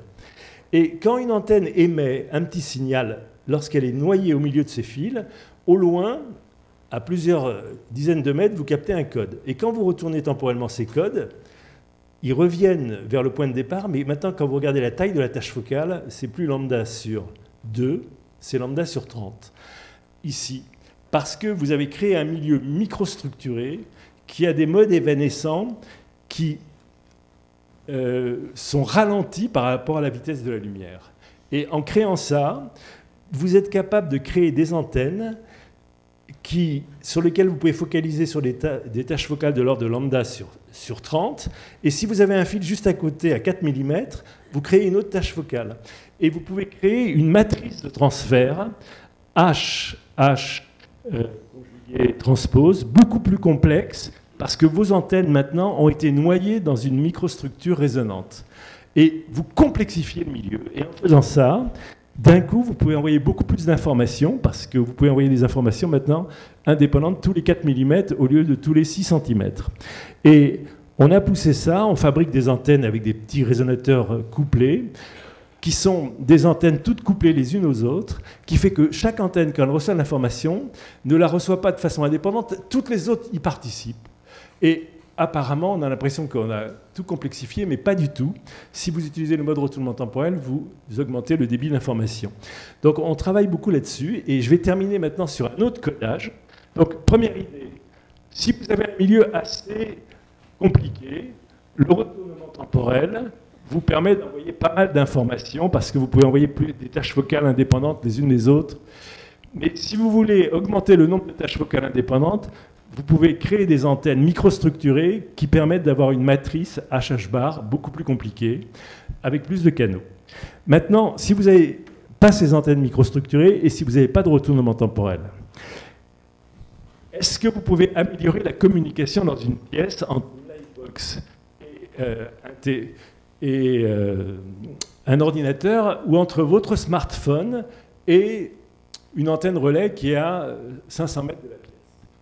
Vous savez que très souvent, vous n'avez pas assez de signal. Vous êtes bien triste et vous cherchez un endroit où vous avez plus de signal. Quand vous l'avez, vous essayez de le capter et de le garder. Maintenant, on peut faire quelque chose qui est, au lieu d'accepter l'environnement tel qu'il est, on peut améliorer l'environnement. C'est-à-dire, on peut se créer, dans sa pièce où on travaille, un environnement plus intelligent qui va vous travailler la matrice de propagation H. Et cet environnement, l'idée qu'on a eue et qu'on a poussée au labo, c'est de poser sur une partie d'un mur un petit miroir, fait par exemple d'une centaine de petits réflecteurs. Il occupe par exemple 1 mm², et quand les ondes électromagnétiques se baladent dans cette pièce, ce miroir, chaque réflecteur peut réfléchir une onde soit en phase, c'est-à-dire il la renvoie avec le même signe, soit il peut passer dans un mode, je la réfléchis, mais je la multiplie par -1. C'est-à-dire c'est un réflecteur qui peut être ou +1 ou -1. Et l'idée, c'est qu'un tel miroir que vous mettez dans votre pièce peut devenir un miroir intelligent, qui est comme un damier, qui va apprendre quels sont les +1 et les -1, qui sont les mieux pour améliorer vos canaux d'information. Et l'idée est la suivante. Imaginez que vous êtes dans une pièce, que le point A veut émettre une information au point B. Si vous travaillez à une certaine fréquence, vous savez que vous avez des modes dans une pièce fermée avec des nœuds et des ventres. Si par hasard vous placez votre antenne A dans un nœud à la fréquence où vous travaillez, à 2,4 gigas, vous pouvez essayer de cracher de l'énergie, rien ne sortira et rien n'arrivera en B. Si par contre A est bien placé mais que B est mal placé, la même chose, l'information ne passe pas. Pour que l'information passe bien d'un endroit à l'autre, il faut que A et B soient, si possible, à des ventres des modes, pour que la communication se passe bien. La meilleure pièce qui existe au monde, c'est l'ellipse. Si vous vivez dans une pièce qui est une ellipse, si vous êtes au point A, qui est un des foyers de l'ellipse, si vous envoyez des signaux électromagnétiques, à cause des murs, tout le monde ira au point B. Et le point B recevra un signal extraordinaire. Mais c'est difficile d'aller transformer n'importe quelle pièce en ellipsoïde. Et vous, l'antenne A, vous vous mettez à un foyer et l'antenne B à un autre foyer. Mais par contre, vous pouvez apprendre à faire ça autrement. Vous avez votre pièce, elle est comme ça, et vous allez mettre un petit mur où vous avez des éléments contrôlables. Chacun, c'est une condition limite qui est soit ce qu'on appelle une condition de Dirichlet ou de Neumann. Et vous changez. Et quand vous faites ça, vous regardez en émettant du point A ce que vous recevez au point B. Alors, le miroir se présente comme ça. C'est des petits composants comme ça. Ici, vous démarrez au début et vous voulez que ça focalise là. Et quelque part, vous avez la structure de votre miroir qui essaye des plus 1, des moins 1, des plus 1 et des moins 1. Et au bout d'un certain temps, vous avez changé votre environnement pour faire en sorte que toutes les ondes qui cognent le miroir s'additionnent en phase sur l'antenne qui est au loin. Et là, j'ai aussi un film que vous n'allez pas pouvoir voir, pourtant il est très impressionnant. Mais si vous allez voir, là vous voyez le damier, et on voit le signal reçu à l'antenne. Et quand on va déplacer l'antenne dans la pièce, on va déplacer un moment l'antenne. Hop, le signal tombe, et le miroir réapprend, et vous avez du signal. Et on a créé une boîte qui s'appelle Greener Wave là-dessus, parce que si vous mettez ce genre de surface dans une pièce, qui couvre entre 1,5 mètre carré et 1 mètre carré, si ces surfaces changent très vite, plus 1, moins 1, plus 1, moins 1, entre votre Livebox et votre ordinateur, vous pouvez faire en sorte que toute l'information refocalise bien là-bas. Et de la même façon, sur un téléphone portable, s'il collabore avec le miroir, vous pouvez maximiser l'énergie qui se refocalise dessus. Et donc, ici, ce qu'on montre, il y a plusieurs philosophies que j'ai montrées. La première philosophie, c'est le retournement temporel. J'ai plusieurs antennes qui émettent, plusieurs antennes qui reçoivent. Si j'ai un milieu suffisamment pourri, je peux créer beaucoup de canaux d'informations séparés, et je peux, en MIMO, envoyer beaucoup d'informations. Je peux aussi, si je fabrique des antennes nouvelles, du style microstructuré, faire qu'il y a plus d'informations qui arrivent sur un paquet d'antennes, mais très spécial, microstructuré. Et maintenant, j'ai une troisième alternative. Si j'ai une pièce dans laquelle je n'ai pas suffisamment de valeur propre forte pour créer beaucoup de canaux, si je modifie qu'une partie de la pièce intelligemment, avec des codes plus 1, moins 1, je peux, à terme, entre deux paquets d'antennes MIMO, plus ce miroir, fabriquer un max de canaux indépendants. Et donc, on pense qu'il y a pas mal de choses marrantes à faire autour de ça. Donc je suis désolé, je n'ai pas vraiment parlé de Shannon, il y a eu quand même la capacité de Shannon, mais la seule chose que je peux dire, c'est que l'environnement crée ses propres codes à travers un couplage spatio-temporel malin, et si on l'exploite bien, on peut améliorer la quantité d'informations qu'on envoie. Voilà, donc je m'arrête là. Et on peut...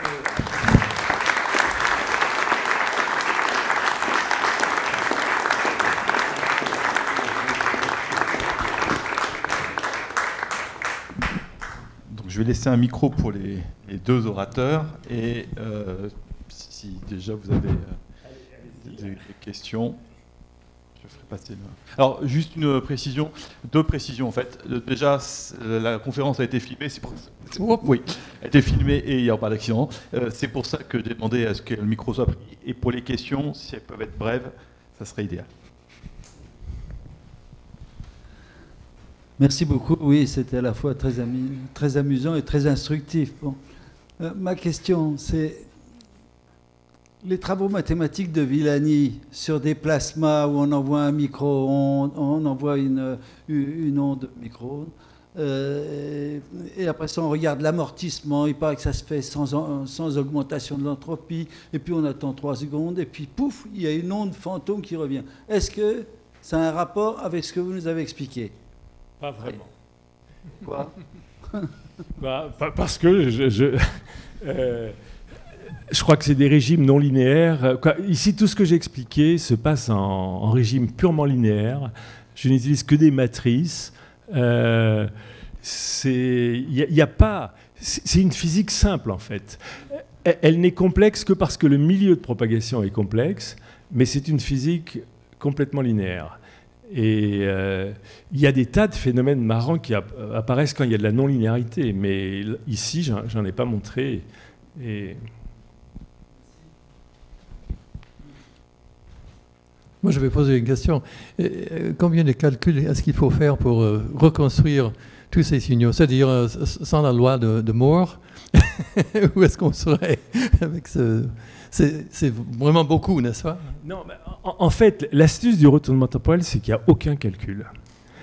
Voilà. Normalement, les gens, quand ils enregistrent une matrice, il cherche à l'inverser. Et donc, l'inverser, c'est compliqué. Il faut quand vous avez une matrice riche à beaucoup de fréquences, il faut faire des inversions. Ici, on ne fait pas d'inversion. Ici, le principe, c'est on ne sait même pas ce qu'on a reçu. Il a fallu qu'on reçoive quelque chose qui vient d'un code spécifique, qu'on le reçoit, mais on le retourne, et donc on a déjà fabriqué une base facile, et on n'a pas de calcul à faire. Alors, après, ça peut se mélanger avec des calculs en plus.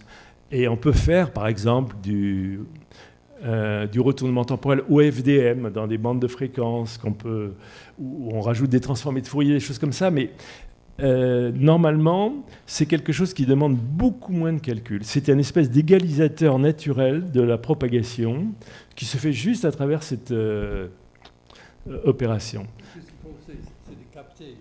Et il faut capter, mettre en mémoire et digitaliser. Et digitaliser quand on a travaillé là-dessus, on a voulu créer une société en 2008, ce qu'on a appelé Time Reversal Communication. Le problème, c'est que au labo, on avait un analyseur à 10 GHz qui retournait temporellement et qui faisait les choses, et on a démontré des choses. Mais en faire un petit produit compact, la loi de Moore n'était pas favorable à l'époque. Et notre petite société a juste fait des petites études, mais n'a jamais pu faire des systèmes embarqués ou simples à utiliser. Mais maintenant que la 5G arrive, que la loi de Moore fait que manipuler à 10 gigas des signaux, c'est plus un problème. Ça devient jouable. Et c'est pour ça que pas mal de grandes compagnies et beaucoup de groupes dans le monde travaillent un peu sur des manips de retournement temporel électromagnétique. Je peux faire le tour aussi, passer le micro.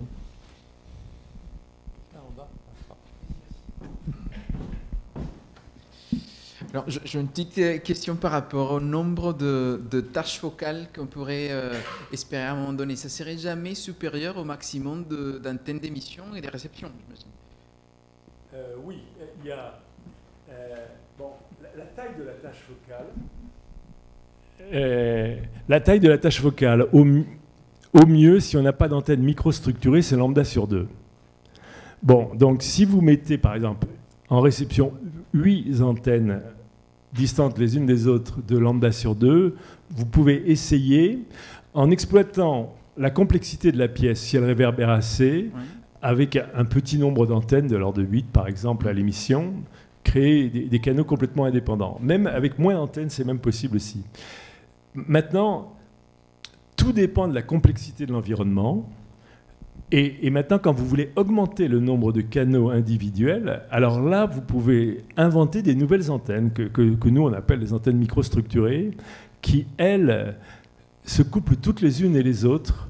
Et ce qu'on crée, c'est exactement ce qui s'appelle un métamatériau. Un métamatériau, c'est un matériau formé de tas de résonateurs sublongueur d'onde. Et s'ils sont suffisamment proches, ce matériau commence à avoir des propriétés nouvelles. Et donc, en fait, on pousse ça. Mais de toutes les façons, même si on crée plus de tâches focales, ce qui compte, c'est d'avoir au moins une antenne au centre de chaque tâche focale pour avoir des informations.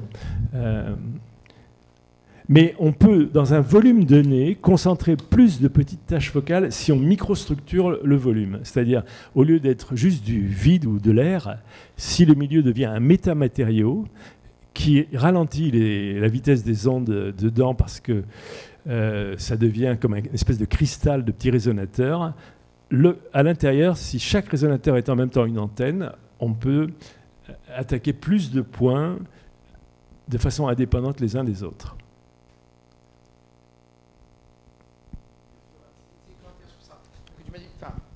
Shannon disait que, enfin c'est pas Shannon, c'était Latar après qui a dit que on mettait plus de puissance sur les modes qui sont bons, avec des valeurs propres qui sont énormes. Voilà, oui. Avec une puissance limitée, on peut se trouver avec une fraction des valeurs, des modes utilisés et d'autres qui ne seront pas utilisés. Donc de ces points de vue, comment on peut savoir où s'arrêter pour mettre de miroirs et des choses comme Mais ça. c'est ce qu'on apprend à l'heure actuelle. On n'a pas beaucoup d'expérience. On a commencé ces choses-là et maintenant on essaye vraiment de maximiser. Mais j'ai pas de réponse encore très claire. Parce qu'on s'est rendu compte qu'en rajoutant des petits miroirs comme ceux que j'ai présentés à la fin, on pouvait améliorer les canaux. Mais bon, il n'y a pas de théorie encore. Hein. On a besoin de théoriciens pour nous aider d'ailleurs là-dessus.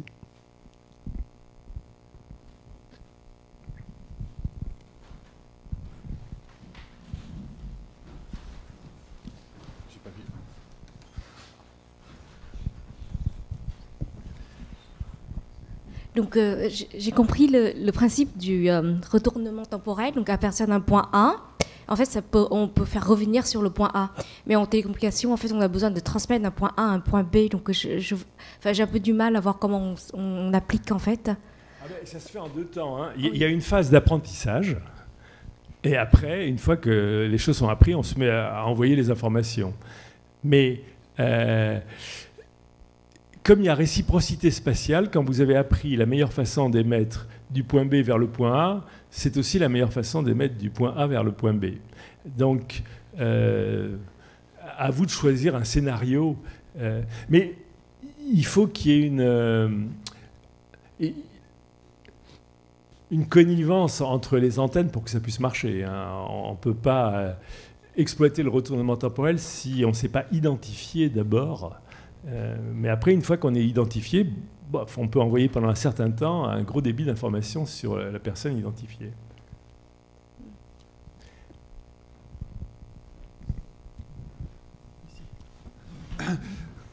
Ce milieu pourri dont vous parlez, il est pourri en ce sens qu'il est hétérogène, ou est-ce que c'est une homogénéité mais structurée?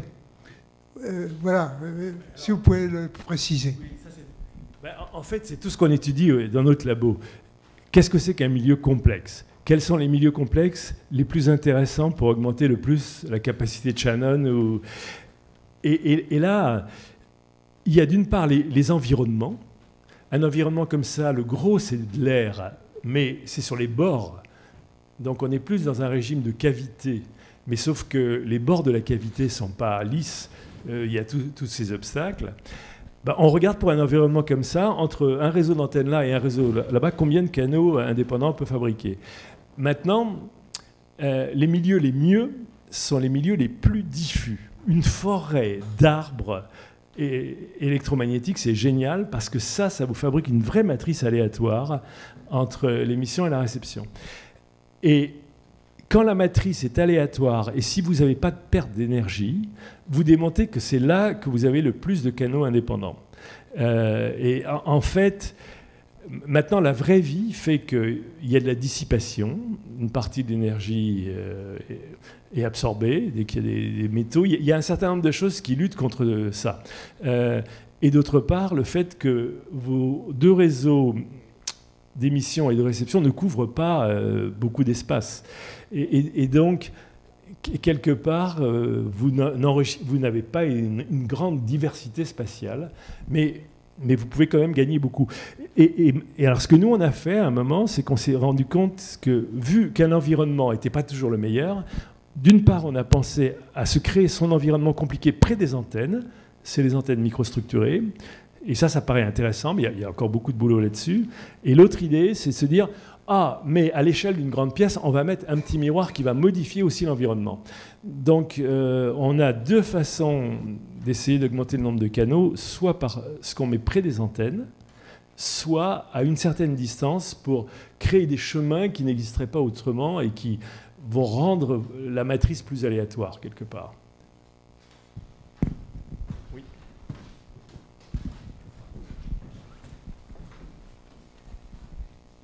Oui, si j'ai bien compris, en fait, l'environnement est bruyant en raison des signaux que vous émettez. Que se passe-t-il s'il y a en plus un bruit superposé d'origine externe? Quelque part dans la formule de la capacité de Shannon généralisée, on tient compte aussi de ce bruit d'origine externe, qui peut être le bruit sur toutes les antennes de réception. Donc, là, j'ai montré qu'une variante de cette formule de Shannon. Il faut rajouter théoriquement d'autres termes à l'intérieur. Mais là, je ne parlais que du bruit que font chaque voix qui émettent des informations par rapport aux autres et qui font qu'une antenne ne reçoit pas que le message qui lui est destiné, elle reçoit d'autres messages. Donc ça, c'est du bruit pour elle. Maintenant, il y a le bruit électronique. Mais dans la formule de Shannon, on tient compte de ce bruit. Maintenant, la capacité de Shannon, c'est un idéal. C'est pas...